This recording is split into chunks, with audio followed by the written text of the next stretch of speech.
Ahojte, tu je Snakes a vítajte pri sérii Filmová logika.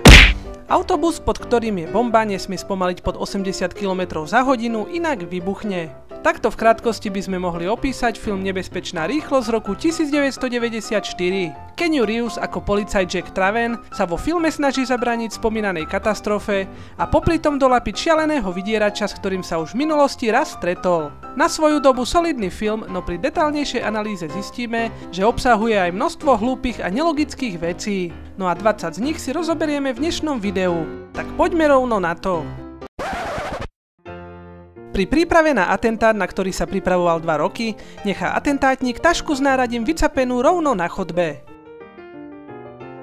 V budove je niekoľko desiatok chlapov zásahovej jednotky, no ako vidíme, sú tam len na okrasu, keď všetko podstatné robia len títo dvaja. Celý čas táto žena kričí, že chce ísť von a nech ju zachránia. No keď príde na lámanie chleba, tak tam stojí ako prikovaná.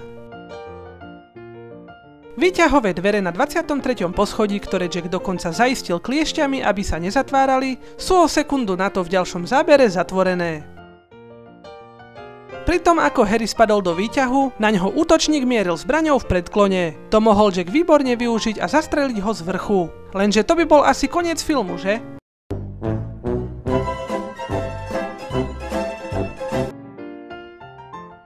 Jack stojí na vrchu výťahu, ktorý ide na najvyššie poschodie. Namiesto toho, aby sa možnému spučeniu vyhol uhnutím sa do tejto medzery, radšej skočí dnu do výťahu k útočníkovi.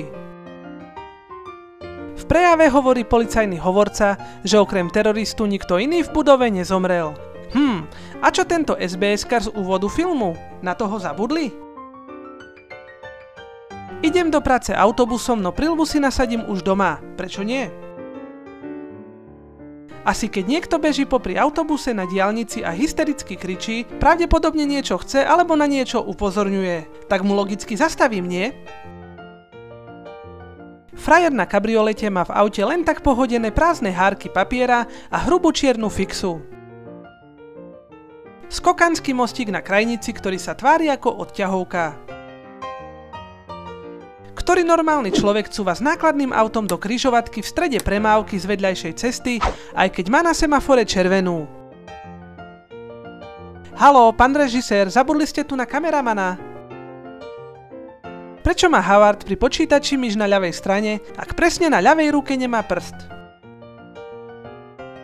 To, že prehodili raneného vodiča na ťahač, znamená, že tam má ležať ešte pol hodiny bez lekárskej starostlivosti.